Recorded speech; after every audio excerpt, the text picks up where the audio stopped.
It's always exciting to talk about the sport of cycling on Off the Podium, and even more exciting when our next guest comes from my very home state. We are speaking to our first ever Tasmanian female athlete from the Olympics. Of course, I've clarified I have been wrong advertising her as our first Tasmanian athlete, but a two-time Olympian, a world championship gold and silver medalist, recently a triple gold medalist at the Commonwealth Games, and if my research is correct, only the second ever female cyclist from Tasmania at the Olympic Games, which all of these things we're excited to talk and cover about here on Off the Podium with the one, the only Miss Georgia Baker. Georgia, pleasure to have you on the show. Thanks for joining us on Off the Podium today. Thank you. Thanks for having me, Ben. Wow, there's some few stats there. Did I miss anything? Do you want me to clarify anything there? I don't know. I just always want to make sure I get it right. I don't in the know. There's a beginning. few that. No. There's a few that are surprising to me. I'm like, oh, maybe. I don't know. Yeah, I'm pretty sure, like, Amy was the first female cyclist from Tasmania, if my Yeah. research is correct, and then you, therefore, are the second. So I think that's surprising that I thought there would have been more, but, you're in a select club there. Yeah. I'm just trying to think myself. I know that we've had some great female cyclists from Tassie, so that to me, I was like, surely there's more than two. Because we've had the likes of Belinda Goss, and also like Rowena Fry on the mountain bike. So I'm unsure if she went as well.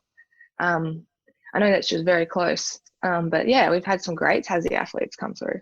We can clear that up. We can fix something there. Clearly, as I've been promoting you as our first Tasmanian athlete, and poor Tristan, I completely forgot that we had him on the show about a year or so ago. So maybe my research is kind of losing its way a little bit. But Perth from Tasmania, which a lot of people probably aren't familiar with, that there is obviously a Perth in Tasmania as well, of course, the more well-known one in Western Australia. So it's about 20 kilometres south of Launceston, so kind of in that vicinity, and kind of a pretty small town, of course. But sell Perth for our listeners out there who need to learn about the Oh, Perth in Tasmania versus the Perth in Western Australia. yeah. I always get a lot of people, especially in the cycling world, think that I'm from WA sometimes because I always say I'm from Tasmania, but I'm always like Perth, Tasmania. I always say I'm from Perth. So sometimes I've had a few races where I've been down as Western Australian.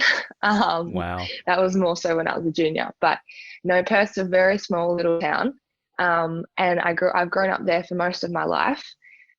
It's really close to Launceston Airport, so only a 5-minute drive. But it's a really cool, very small little town, a really nice community, beautiful river running down it, and all my family grew up there when I was young. So I was able to walk to my grandparents' house, to my cousins. I went to Perth Primary School, so I was able to walk to school. Yes, I really love it. It's only a 10-minute drive from Launceston, but also you feel like you're out of it a little bit, not out of in the busy Launceston. It's also, I kind of always remember it as, if you are driving from Hobart to, say, Burnie or Devonport, it's the place that you kind of turn left at, basically, rather than going straight ahead kind of to Launceston in that point. But it's always fun to say when you're driving somewhere in Tassie, I'm driving to Perth today, and people kind of look at you funnily going like, what? That you can't drive there. That's a long drive. Yeah, I know. And a lot of people always say that actually, always like, oh no, you can't, you have to go to Perth to call in. There's such, I don't know, they're well renowned for a lot of things, especially the butcher shop. I have to give them a shout out, the Perth Butcher Shop. My favorite sausages of all time are from there. and no, the Perth pub, we've got lots of things to see, and it's up and coming as well, like some nice little cafes there as well. So I think a lot of people drive out there on the weekends just to go to the cafe, and yeah, I really like it. I live quite close as well to the main road, so I just walk across when I am home, get my coffee, come back, and then start my day. So no, Easy. it's I really like living there, and I would be Nice. sad if, well, not sad. I think I really like Launceston as well, but I've always grown up in Perth. So if we ever decided to move, if my mum ever decided to move, it would be a little bit sad. Which it's always kind of fascinating. I mean, the reason sort of I bring this up a lot is that, I mean, you and I both know as Tasmanians, there's that kind of level of extra pride you have when it comes to talking about where you're from when you're overseas, because automatically you're from Australia. Oh, you're from Sydney, you're from Brisbane, you're from Melbourne. And sort of when you mention you're from Tasmania, oh, I've never heard of that. Have you heard of the Tasmanian devil? Like, there's a whole string of sort of things that come from that, right? And then it kind of makes you be able to sell that we're from a very unique part of Australia that people maybe thinks fake or just has some weird cartoon animal that they didn't realize existed. Yeah, no, that's definitely true. I've had to sell it. Like, I'm always proud to be a Tasmanian, and but the more that I talk to people, and especially cyclists, they're just like, "Oh, wow, you're from Tasmania. I've heard so many good things about that. I really want to go there." Um, so I think, yeah, definitely people, it's on their bucket list of places to see the more people I talk to. Good. We like that. That's what we wanted to get put out there. It's fascinating though, Georgia, your journey into cycling because you did a lot of sports when you were growing up. I believe you were quite an accomplished taekwondo athlete, triathlon. You did swimming, you did netball, and obviously ultimately ended up in cycling. But it was a talent identification camp that sort of got you through into cycling, but you were quite doing okay in triathlon as well. So obviously 1/3 of triathlon. Did you just like the Yeah. cycling better when it came to triathlon? Yeah, that's funny actually. So had been doing triathlons for a couple of years. And then through my school at the time, I got selected to try out for the Talent ID program. And initially, because with the Talent ID program, they don't select you for sports that you're already participating in. It's just kind of like they don't want to step on anyone's toes if you're already, um, like playing netball. They don't want to select you for netball again because it could just be a little bit hard. And for me, I got selected for rowing and basketball. And cycling was, I really wanted to get selected for cycling because it was my favorite leg of the triathlon. And initially, when I first started out, I wasn't that great. Like, I used to just race on my mountain bike, my Malvern Star. Um, but I just remember that being my favorite leg, even though at the time it was probably my weakest. And then because it was my favorite, I trained for it a lot. And when I got the opportunity to go for the TID program, I really wanted this to be my chance to get selected for cycling. And I actually didn't initially. I Wow. was like, oh, no, I didn't. And I remember asking him, I was so disappointed when I got the letter and it was like basketball and rowing. And I'd played so much netball growing up, and that was like one of my favorite sports, and I was still playing it. So I was never interested in basketball. And my parents were also like, we're not going to get you to be a rower because we don't want to take you at 5 a.m. to, to the rowing sheds. And I never was super interested in rowing either. So I actually called them up and asked if I could just go along to the come and try day at the velodrome in Launceston. And yeah, they were like, yeah, for sure. Like, we just didn't select you because, you were doing triathlons. They weren't sure how involved the coaching was with that. And yeah, so I went along, and from then it's really history. Like, I loved it. I remember riding the velodrome for the first time, and like my back wheel was slipping around the boards. And I remember my coach at the time, Ron Bryan, he was like, "You need to pedal faster. Just keep pedaling faster." And so I remember just going up there and sprinting, like, just so I wouldn't fall off the track. But no, it was, yeah. From then, I really was hooked on it, and yeah, Kind of the rest is history. Because I can imagine on yeah. that it's a daunting experience to see a velodrome. If anybody's been to a venue where there is a velodrome and you see it up close and personal, it is a very daunting thing to see just how steep it is. So, I mean, I can imagine that, Mm. judging on what you were saying there, there's a little bit to it that when you get on your bike, it's like, okay, maybe you need to go a bit faster. Yeah, yeah, definitely. I remember, like, I used to go and watch the racing, like especially the Launceston Carnival. I remember at Christmas time, I used to go watch it, and I was stand up on the fence and just like look down, and I was just amazed at how they could actually ride the velodrome. I was like, how do they do this? This is crazy. Like, it's so steep. Um, and then when I got the opportunity to do it myself, I was like really nervous. And I just started around the bottom and then slowly moved onto the straights. And because the straights aren't as steep as the bends, So then I would come down just before the bends, and then by the end, my coach was like, "Nope, you're not coming down again. You've got to keep going around the bends." And I was like, "Oh my god!" And then once you get around the first time, you're like, "It's just you're fine." It's just the very very first lap. I can imagine. Well, when it sort of comes to that, I guess being identified for cycling, is it an automatic thing of I want to do track cycling, hence why you say go to the Silver Dome to do that, or is it sort of an option where you can sort of look at more, road cycling or even mountain biking at that stage? Yeah, well, for me, it was just that I think the program at the time was looking for more track cyclists. And I reckon it does change depending, like it all comes from the top. So depending on where we're winning our Olympic medals and things like this, I think that kind of dictates which area you want your development coming from.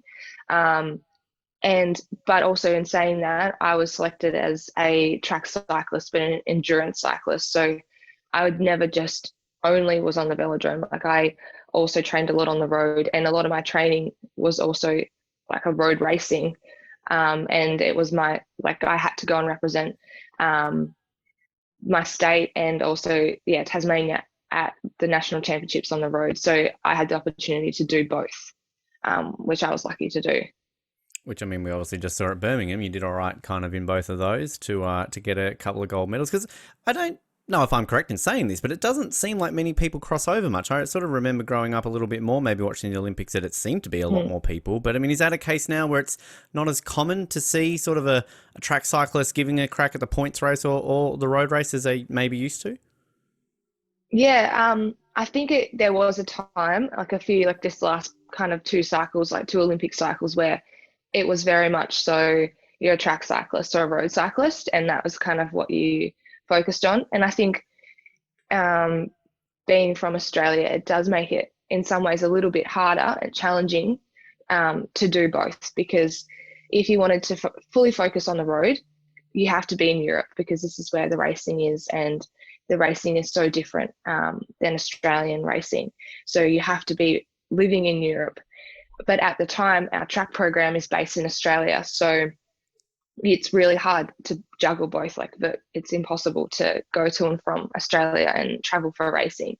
It's just not feasible. So we just kind of I made the decision to focus more on the track. And I don't know, I suppose it wasn't a decision. It's just the way the path I took kind of led me towards the track more. But now I think we've seen so much success coming from athletes that have pursued both the road and the track at the same time. And hopefully moving forward now, we can see that, you can actually combine them. It just needs to be the right environment and the right support from our organisation to allow us to do that. And I think, the Commonwealth Games is a really good eye opener to know and to have confidence within like our athletes, both track and road, that we can do both. And there's been some really good success, especially at the last Tokyo Games. The Germany was a great example. The girls that won the team's pursuit, they are all pro road cyclists as well, and they transition from the road and the track a lot. And it's just been a little bit hard, given our location in Australia, to be able to do that. So now hopefully we can have some momentum moving forward and can support both disciplines. And I can also imagine too, just with the track aspect, a velodrome isn't exactly an easy venue to build, and it's not like it's a footy oval or a road, even for like a bike we can just jump on it. So, and obviously being a bit lucky living sort of near one. I mean, I know when I lived in New Zealand had two in the entire country. I lived near one in Invercargill, so sort of was lucky in that vicinity. But I can imagine that where a cyclist is based is a big key factor in that. And if they want to maybe focus more on the velodrome aspect, I can imagine moving near one probably also helps a little bit. Oh yeah, definitely. The Invercargill Velodrome, actually, by the way, it's very nice. It's one of my favorite velodromes. I Not like bad that for one. a small little city, is it? Like, it's actually Yeah, quite I good. really Yeah. like that. I remember racing there, and they put like the big heaters onto the track as well to make it faster. There's Oh, like nice. just big heaters. Yeah. I've raced there a fair bit, but I think where your location is definitely depends on kind of what you pursue. And with me, like I was lucky that I was near a velodrome, 15 minutes away. But also when you get to when I got to a certain level, and, making the AIS and the high performance unit for Cycling Australia, I then moved to Adelaide because that's where we were based, and we had the Superdrome there. So we were all located really close to that. And the road training in Adelaide is also great. So it is hard to find the perfect combination of having really good roads to train on and also having a velodrome close by. So It yeah, it is it's a tricky. unique aspect. Like it's kind of a lot of people cycle. It's a great pastime that a lot of people do. But yeah, that competitive level. Because I can imagine like as someone like me who just sits here and does this for a living, I could say, well, you're riding a bike. What's the difference? You're on a flat piece of road versus a slightly slanted piece of Yeah. wood and materials like that. But I can imagine it's a little bit more complicated than that. Oh yeah, yeah, definitely. And depending on what type of rider you are as well. If you're a track sprinter, for example, it doesn't so much matter because a lot of your training is done on the velodrome and um, also in the gym. But if you're an endurance track rider, the road is super, super important. Like probably 70% of our training is also done on the road. So you need to make sure you have like good and safe roads around to train on. And yeah, and sometimes where velodromes are located, unfortunately, it's kind of in that area where they can fit a velodrome. So it's like in an industrial part of, a city or something like that. So yeah, it is hard to find the ideal location. Which again, it just back on the Invercargill. I mean, I went there for work, and it just baffled me that such a small city had a facility like that because it was people don't know much about Invercargill. It's probably half the size of Launceston, and it's sort of right at the very bottom of New Zealand. So the fact that they had that and quite as you said, a good one. I was there for the Oceania Championships back in 2019, and just to see that level of competition that was there in a place like that. While growing up in Tasmania, you'd be lucky to get certain events at the best of times. So it was incredible that facility exists in a place like that and gets great events that they do. Yeah, definitely. I really love Invercargill. I thought it was but I haven't like I've only been there a couple of times, but I just got good memories of the track, so that's probably why I like it. But yeah, It's an interesting no, it's place to good. live. I'll say that. I don't want Okay, to I can see disparage how that. anybody from listening who's listening in Invercargill, but I mean, it's Yeah, I you're don't. like halfway between Dunedin and Queenstown. So if you want to go away for the weekend, it's only a couple hours up the road, and not a whole lot to do in Invercargill versus those places. But it's fine. Yeah, I have heard lots of stories about Invercargill, but I don't know. I don't want to It's hate on yeah. Invercargill either. No, we don't want to do that. We definitely don't want to do that at all. But I mean, just sort of on that level, you're talking about sort of endurance versus sprint. Is that when you're in that talent identification program? Is that where they can identify you that you are probably more suited to the endurance versus the sprint? Yeah, definitely. You do a lot of testing on like the watt bike, which is a stationary bike, and you just they'll do like some sprints, and they'll see kind of more like your peak power, and then they'll do just testing in different ranges. So it could be like a 2 minute test, a 4 minute, and a 10 minute, and a 20 minute. So you just kind of you get your whole range of power and kind of what in that. And I just remember like I just remember going there and I just had sandals, like not even proper shoes, and go in a test as hard as you can go. And so Wow. I think my 20 minute was one of the better out of all those different tests I could have done. So that's why they thought, okay, well, George is more an endurance athlete. But then I also had an okay sprint. So it was like that track endurance was more my pathway. Which, on the long term of things, had you sort of, with all the sports you were playing and everything at that point, had you dreamed of an Olympics? Was this something that you used to watch as a child and go, that's something I'd love to achieve? Or did that sort of come later as you progressed through in cycling? Oh no, like from such a young age, I was obsessed with the Olympics. I think, growing up, when you're a little kid and everyone's like, oh, I want to be a doctor, an astronaut, or whatever. Mine was always an Olympian, or just a sports person. I just was obsessed with sport. I used to write like little spreadsheets and watch the Olympics and the Commonwealth Games, and had all my different highlighters for like records that they'll do. And at the time, I also used to swim a lot, so I was obsessed with Ian Thorpe and watching him. And yeah, everyone in the pool pretty much. So, but I also loved all different sports. So I'd just stay up and try and watch them as much as I could. And yeah, so for me, like going to the Olympics, I've always, it's been like a childhood dream was for me to be an Olympian.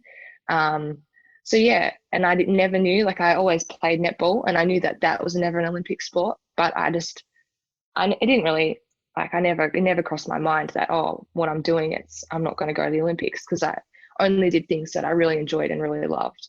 It's more like when I came to the craft and cycling and what I wanted and I could see I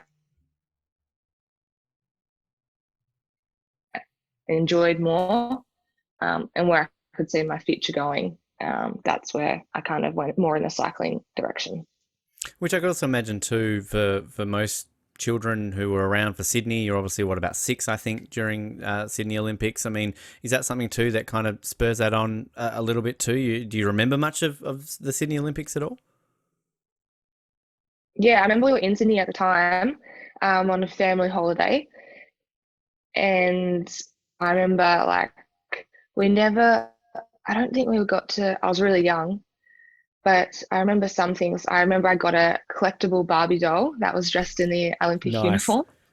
And I also was obsessed with like the mascots. So I have like at home, which is still in their packets. I don't know what was wrong with me, but Nothing. I That's like keep them. They're collect great. all these. Yeah, but then like that's the thing is I've got this display folder at home, and since I was 6, these like from the Olympics and like postcards and all these things that I was never allowed to use or open or touch. And I remember being that like these would be worth a lot of money one day, or just like, hold on to them. And so they're all they're all at home. So like as a kid, I'm like buying these things just to like never ever play with or never use. But I'm like one day they'll be worth a lot of money. And so I've got this like Barbie doll which is still in its box. So That's I yeah, love I I remember love I was hearing obsessed with that it. So anything I could get my because hands on. yeah, I very similar in the fact that I've got boxes of just Sydney 2000 books and pins, and I've probably got the mascots as well. And I would keep results in books and everything like that. So I'm glad I wasn't the only person. I thought I was like it. I thought I Oh was just really? that weird kid who did things. So I'm glad, Georgia, that you can admit this on air today No, because it we're makes me both feel a weird. little bit okay. Yeah, that's good. No, you found someone like, yeah, I know I'm the same because I haven't found anyone else that had done the same. So it makes me feel less weird as well. Good. I'm glad. I think when I was going through some stuff, I have a whole folder of all the newspaper lift outs from Atlanta. They used to have a daily like lift out of results and sort of highlights and everything in the major newspapers. So I've still got that, and I think they did it up to Athens. I think I've got like it from Atlanta, Sydney, and Athens. So Oh wow. yeah, like the good old lift outs that That's a you would great have. collection. Yeah. It's weird, but I'm with you. Like it's. I mean, money or not, like it's a great thing to look back on and share Yeah. along the way and kind of that journey because it's different now with the internet, isn't it? You don't really have maybe as many lift outs or magazines that they used to do back then because now it's all online. No, definitely. And even just like going to the Olympics, it's like we got a little mascot, like a little boxing kangaroo, and then yeah, but that's it. And I was like, oh, surely like some stickers or something, you know? You go crazy for the pins, Like though, I I can just had these imagine. expect pardon? I'm sure you go crazy for the pins, like when trading the pins and that to Yeah, collect them all, right? yeah. Everyone goes crazy for the pins. Like even at the Commonwealth Games, everyone's just like trading pins. Um, yeah, but like at the Olympics, it was yeah. I thought we'd get just like the little stickers, but we did get a lot of things. So we were very fortunate in that way. But just not like the little collectible stuff. I suppose we did trade them a lot. Which I mean, look, I love this topic of conversation because I mean, I worked at the Commonwealth Games in 2018, and I kept everything. Like even if I just got a brochure saying welcome to the team or like here's your guide of what you're working, like I've got it all. I kept it all. I mean, with everything in mind, do you do that with like Rio? Like here's a letter, you're going to the Olympics, and here's your guide for the village, and like I mean, do you just keep everything then as well to kind of go along with this Olympic collection that you're sort of building up over the years? I've just driven things in different locations and um, I don't know. I'd hate to think that I'd lost that, like, I don't know, that hobby of like being obsessed with the Olympics. But once I made the Olympic team, I don't know, it was different. I still was obsessed with it, but it was like a different kind of, it was a different approach than when I was younger. But I still have like obviously a lot of things and a lot of suitcases. I think we're overwhelmed by the amount of things that you get that you just like, whoa, like, yeah, so much stuff. What was that build up like in getting selected for Rio? Because obviously we'll talk about what happened sort of just before Rio in a moment. But I mean, junior world champion, did quite all right in that level of things. The senior team, fifth in the team pursuit at the world championship, sort of in the lead up to that. So I mean, kind of through everything that you'd gone through from being selected to then going through to Rio. I mean, that whole period to then becoming an Olympian, sort of as we are just talking about, kind of realizing a bit of a childhood dream. It must have been a pretty crazy ride throughout in the lead up to Rio. Yeah, it was. It was a lead up that was really, really quick. To be honest, like I didn't get selected to be a part of like the AIS or the A team in the AIS, or even go on scholarship until the end of 2015. It was like October 2015. And so, the Olympics are the following year, within 6 months, like just over 6 months, you're racing the Olympic Games. So everything happened for me quite quickly. I moved to Adelaide a few months before. I did a lot of racing with the team at World Cups and then the World Championships, like you said, in London. And then after that, it was just like a massive whirlwind because it was like a staging camp. So the camp before the Olympics, and then bang, bang, bang, like you're at the Olympics. So the build up was really, really quick and not really a time where I had to really think about, like, to sit back and think about it. And at the time, also our selections were very late. So you don't know if you're going to the Olympics until like probably, I'd say like a couple months, 2 months before is yeah, 2 months before. And then like that's all. Then once you find out you're selected, you're like, oh, okay, like we don't have long now. So it's hard to kind of, take things in at the time because everything's just so fast paced. And I suppose as well for me, like I was going through a lot. I just lost my dad. So like that as well was like on top of getting selected. I never really had much time to just sit back and take any of it in. I also like just hooked on to the fact that I could potentially make the Olympics and just went with that. And all my energy went into that, not any dealing with anything else. Or so I was just so motivated to get there that I was very, very tunnel vision. And that was just kind of like all my energy into trying to make the Olympics and while I was being there. Yeah. Which do you go in then with all of that in mind? Do you set a target? Do you sort of go in and go, well, we can get a medal. This is going to be great because I mean, ultimately, you unfortunately get injured in a crash sort of just beforehand. You still compete, but I mean, in the lead up before the crash, were you sort of thinking that, hey, we're a realistic shot of a medal here? It's a medal or nothing. I mean, kind of what was your mindset going in with what you wanted to achieve? Yeah, like our mindset was 100% gold medal.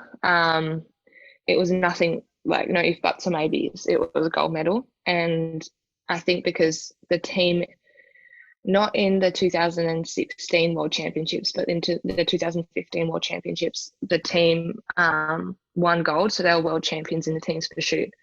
And I was just on the outside of, like, I wasn't in the team at that point. I only made the team, after that.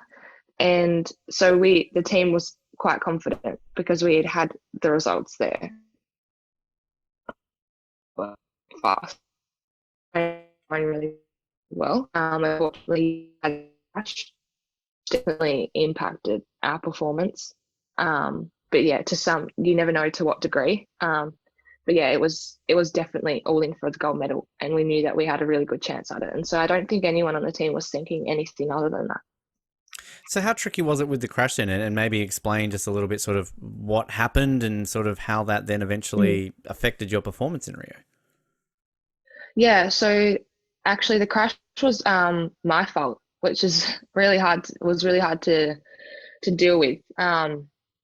So we were coming in, like it was 3 days before we raced, and it was just like one of our final hit outs. And when you're coming into 3 days before you race, you do like, at the time anyway, we were doing really fast efforts, not very long, just like 2 efforts in one session. So they're very, very much like you have to be on for that effort, and you don't get very many opportunities to do it again. Like they're fast-paced, race-paced efforts. And we're coming in for a flying effort. So we're at the top of the track, all in a line, like for a team's pursuit effort.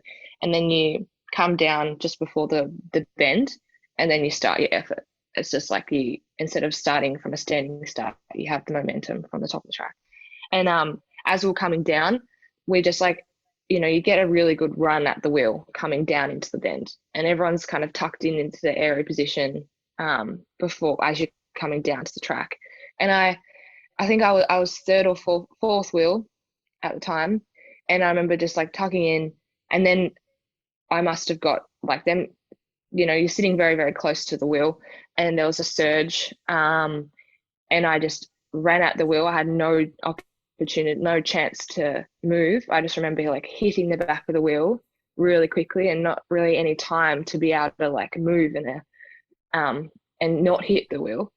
And I just hit it, and then everyone behind me went down. So no, I wasn't fourth wheel then. I must have been third or second, because everyone went over the top of me because I hit. Yeah, so yeah, and then everyone just kind of went over the top of me, and because we were going so fast, you're in the fastest part of the track as well, and yeah, everyone was just not in a very good way. I think Nettie was the only one that didn't crash because she was on the front, but everyone else crashed pretty bad. Yeah, it was horrible. I hate that. It still just makes me feel sick, that crash. It was one of those things that I'm like, oh God. Everyone was just really bad. Like Mel, she was like on crutches, and her leg just like blew up. She had a massive hematoma, and it was not great. And Amy was like really sore through her ribs. Ash with her shoulder, I'm pretty sure she did like something and pulled something really bad in her shoulder. I ended up being the one that like, I was really sore too, but because I felt like I caused the crash, I just was like, don't even worry about me. Like, you guys focus. I didn't want to complain or say anything, because I'm like, I'll just deal with it. Like, I'm in pain, but I caused the crash. So yeah, I don't know. It's just one of those things. Like, I just hit the wheel. It was momentum, and I don't know whether it wasn't my lack of concentration or whether it was a surge through the group, and I just happened to be the one that hit it. But yeah, it was just not a nice feeling. And so then like afterwards, I remember the bus trip home, I was like with our coach, Gary Sutton at the time, and everyone had to be like, Mel went to the hospital to get looked at. Like, a lot of the girls went to the hospital just in case, just to get checked over. And I remember just like, it was just so silent on the way home, and I'm like, oh God, like my first Olympics. I knew that it was a couple of the girls were thinking of it would be their last Olympics as well, so they were very motivated to race really well here. And yeah, it was not great, but I think it shows that, we lined it back up the next day and on race day, and yeah, did the best we could. And yeah, it shows how tough our team was. I was going to say, I mean, ultimately, fifth, not what you wanted if you're going for a gold medal, but based on that crash and no doubt the pain and the injuries that are caused, to come away with a fifth place, that's pretty incredible. Yeah, I think, like, looking back now, like, yeah, that's cool. But because everyone was so focused on the gold medal, it was like, to everyone else, it was a massive failure. So at the time, it wasn't good. So yeah, that made it really hard. And I felt like, all our result was like focused on the crash. So then therefore it felt like, I'm like, oh God, if I didn't do that, it was just like I was just kicking myself the whole time. But yeah, and I know everyone makes mistakes and all of that, but I just was like, oh, Georgia, come on, like first Olympics, But anyway, I've dealt with that now, and it was a good result considering everything that we had to go through. And I'm sure it sets the fire though for the next cycle. Basically, ultimately, you Hmm. think it's going to be a 4 year cycle. It usually is, but obviously an extra year adds to that. But one thing before I sort of talk about Tokyo, not long after Rio, you had to have some pretty serious surgery for a heart condition. Which I mean, that sounds in itself a whole other situation. I'm sure that you're not planning for. I mean, tell us a little bit about what Yeah. happened there. Yeah, yeah, I was definitely not planning for that one either. But I, after Rio, I got a professional contract with Orica Scott on the road. So it was on my first world tour contract, and I was going to be moving to Italy and living in a town called Gavarate, and that's where our European training centre is based. So like a lot of rowers are based out of there too. And I'd been there for like probably a couple of months. No, not even that, probably a month.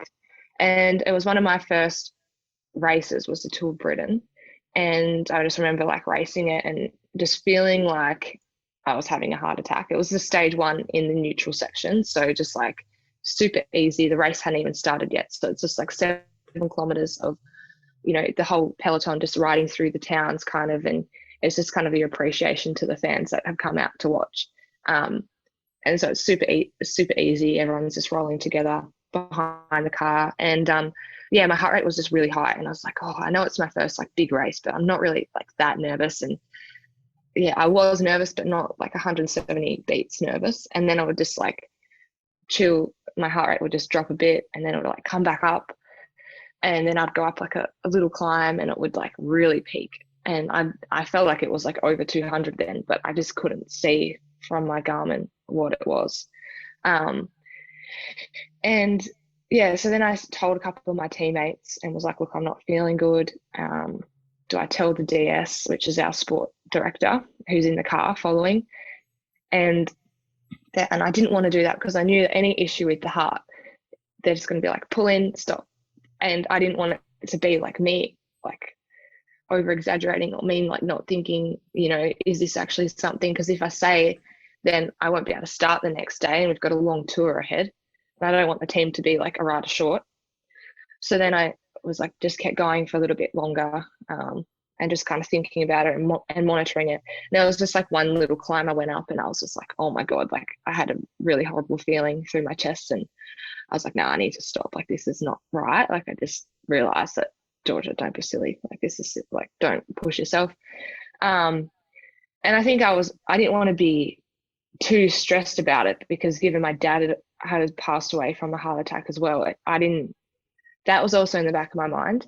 Like, and I was like, oh, but like, am I just like getting myself wound up about it, or is it actually real? And then, yeah, anyway, I pulled over and I went to the hospital in the UK. And after lots and lots and lots of tests, went back to Italy and then back to Australia to get more tests done. They found out I had SVT, which is where, I can't say it properly, the actual proper name of it, but it's like a tachycardia. So my heart just will beat irregularly at random times.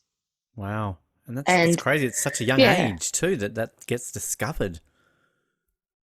yeah, like I was lucky that it got discovered, and I had I was just getting it, the sensation, like, or the feeling every day. So it might not be, you know, like I could go for a ride and not get it the entire training ride, but then I'd come home and be in the shower and then feel like, I had to sit down in the shower because I couldn't stand up because of my heart rate, or I couldn't wash my hair because like my arms were aching, or like my heart rate was so high. And yeah, it was very weird sensation. But in saying that, I suffered it. Like, looking back, I suffered it for a really long time, and I just thought it was just me. Like, I just generally thought, like, oh, well, I must be really tired from training, or I've had a really hard week. That's probably why. Because for me in particular, a lot of my symptoms were it was sport induced and exercise induced. So like after a hard session, I would feel it more. So I just thought it was my body recovering a lot of the time from sessions.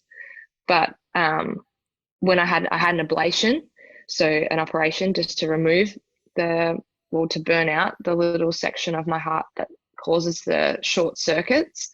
Yeah, and they found out it was actually so like hereditary. So like my dad probably had it because my mum doesn't, and my sister also has it. So, and my sister Wow. had an ablation as well. So, and my kids will also have it.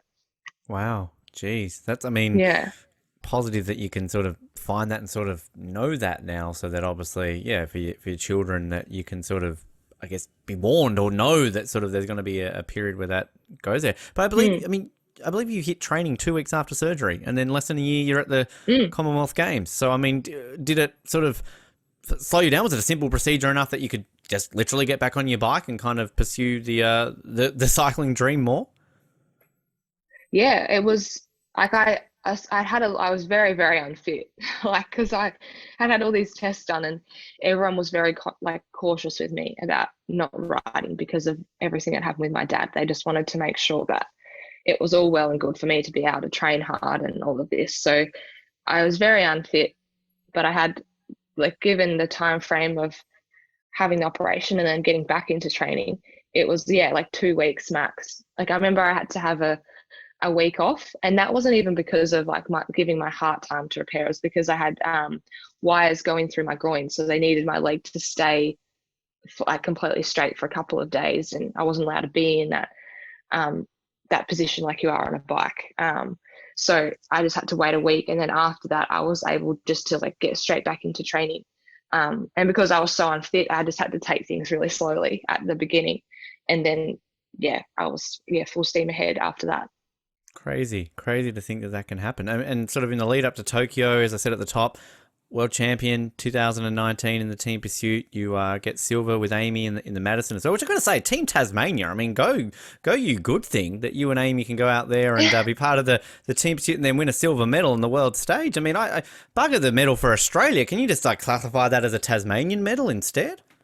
I know. And that was like, I reckon, one of my favorite races. And the Madison at the time was a very new event for the women. And I've always wanted to race the Madison with Ames. And I remember before that, we never got, like, we had a few training sessions together, but it was like anything where they like select teams very late. We didn't know who was racing the Madison and what partnership they were going to go for. And then when Amy and I got put together, I was so keen, and so pumped.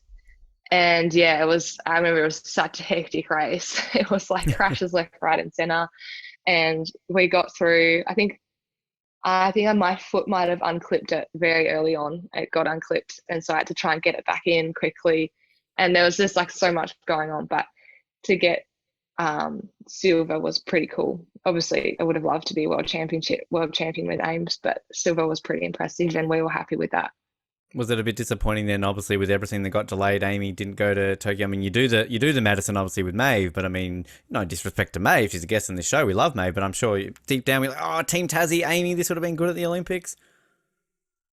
Yeah, I ended up doing the Madison with Nettie, so that was okay at Tokyo.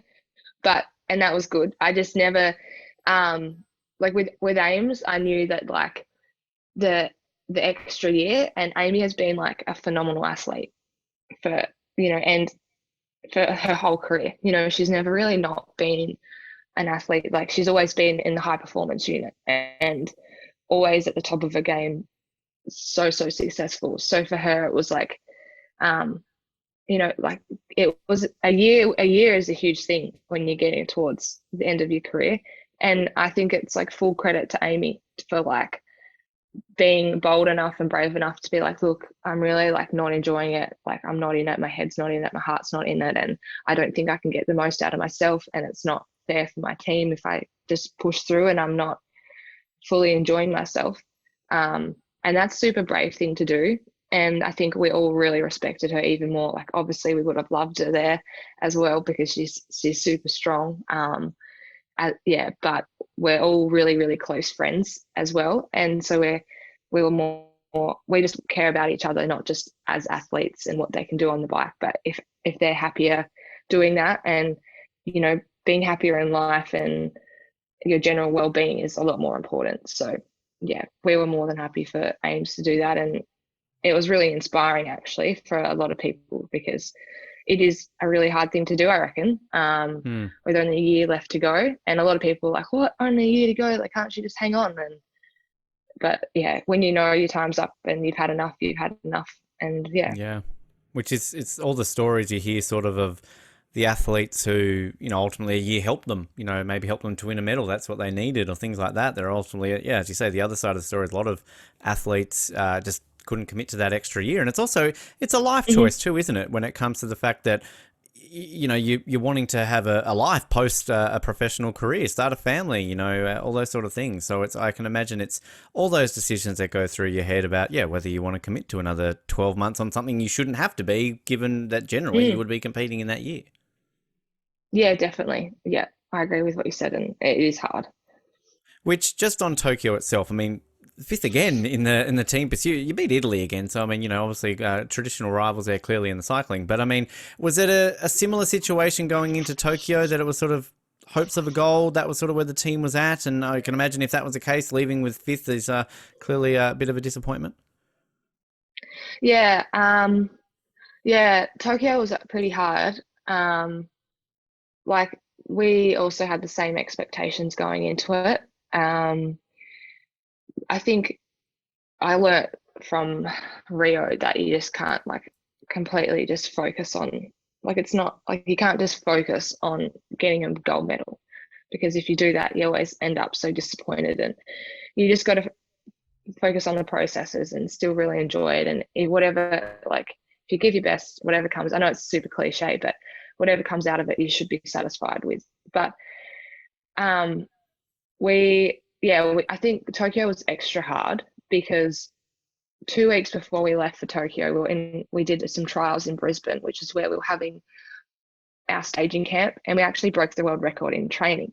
And we were like, everyone was super, super excited and super, super keen. Like, oh my God, like we just did that, like training, like we did a trial. So it was like full standing teams for shoot, but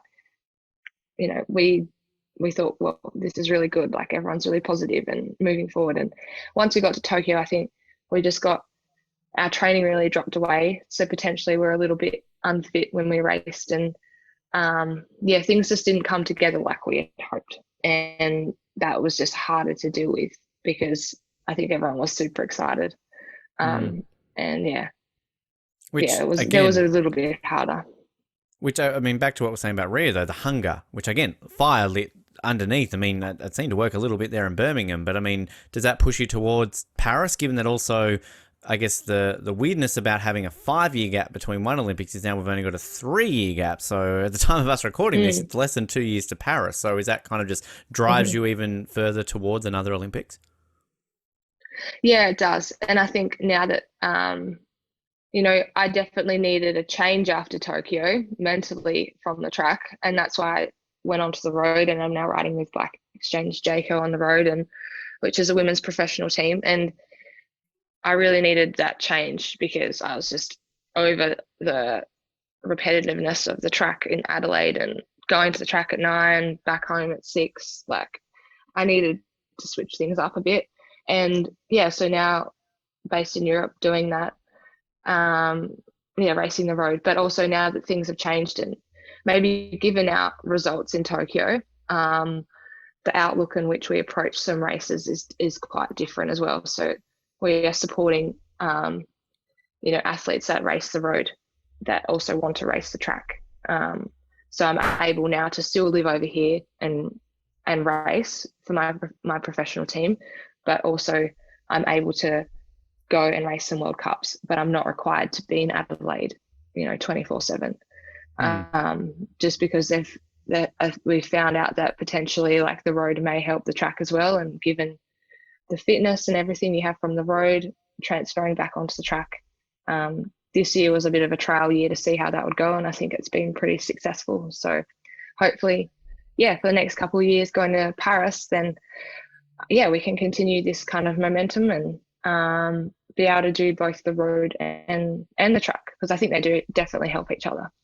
We'll definitely be keeping an eye on how all that goes, obviously, in the lead up to Paris. Georgia, but before I let you go, I've got to ask one question because I'm trying to start a weird campaign here in a weird way. So bear with me with this. There has never in the Okay. history of the Olympic Games been a Tasmanian winter Olympian. Now, I know there's a bit of transition when it comes to some cyclists will cross over to speed skating. And I don't know if you've ever thought about this or you've ever tried your hand at skating on that side of things, but I'm just thinking that post-Paris, you win your 3 gold at Paris or however many you win, great, fantastic, you're celebrating. Maybe think about switching to speed skating and create history. You could be Tasmania's first ever Winter Olympian, because it's not going to be me, sadly. I'd love to be, but, I'm a little bit late to the table. But I don't know how you feel about this, if you've ever thought about switching to a winter sport, but there could be history to be made. Oh, wow. I can't believe I'm just, mind blown that there has not a Tasmanian. Every state and territory in Australia. Yeah, even Northern Territory has a Winter Olympian, but Tasmania hasn't. So we're the only state or territory in the country that's not had a Winter Olympian. Oh, wow. Well, now that you say that, no, I feel like I'd get caught up in my legs. I don't think I'd be good at speed skating. I mean, the other option is the other option, though. You could create double history. Ski jumping. Australia, the only sport at the Winter Olympics we've not had an athlete in is ski jumping. So there's another dual history. Is that like Eddie the Eagle? Just like Eddie the Eagle, exactly, yes. Well, yeah, so I could be the next Eddie the Eagle, I reckon. You could be. You'd have a movie made after you. Hugh Jackman would be in it. You'd probably get to meet him. So, there's benefits for everyone. Yeah, look, I always think that Winter Olympians and like snowboarders, ski jumpers, all of that are just so badass as well. Like, I think it would be so cool to do a sport like that. I just have never it's one of those things that I feel like you need to start off really young and you just need to be good at it. Yana Pittman, I don't know how old Yana was when she switched. Well, there you go. Yeah. That works. So, I mean, switch it over to snow. It's kind of the same, sort of. Yeah. Some people might argue with that, but I thought I would start this campaign, George. If it's not you, through the TIS, maybe just kind of funnel it out there, because I want to see a Tasmanian Winter Olympian in my lifetime. I think we need to make this happen. No, definitely. I agree. I'll talk to the TIS. I'll talk to Jeff. No. Good. Yeah, exactly. No, I definitely think there could be some, because I do think there is a very good, like, there's a lot of studies that say, like you said, that the transition between the two are like the speed skating and the cycling. We just need a speed skating rink, whatever. Leg day helps. Right. Yeah. Yes. Just kind of that goes that way with that as well. Georgia, this has been a lot of fun for people who are listening and watching right now. If they want to sort of stay up to date with what you're up to at the moment, social media, websites, anything where people can follow you online. So just on my Instagram usually is what I keep up to date most of the time. It's just Georgia Baker _. And that's kind of where I keep my day-to-day life and what I'm doing and what I'm up to. Perfect. Simple. Awesome. Georgia, this has been a lot of fun. We really appreciate the time, and we're going to keep an eye on you all the way up through to Paris with those gold medals, and then, 2030, let's make it Vancouver. You'll be there at the Winter Olympics representing Tassie with the green and gold. How does that sound? Oh, geez. That would be my 4th. I don't know. We'll see. Casual 4 Olympics, fine. I'll be getting on by that time. And then keep going to Brisbane. Only 2 more years after that. Back on the bike. Well, simple. Maybe I'll do the speed skating transition. Yeah, after exactly. Paris. Yeah, have like 6 years off, sort of between Paris and then 2030, and then get back on the bike so you can retire with all your gold medals in the home Olympics in Brisbane. So it's. Oh God, I think I'd be bloody 40 by then. I don't know if I could do that's young. Andrew Hoy, George is in his 60s. Come on, he's still winning medals. Yeah. Plenty of time. Oh God. Plenty of time.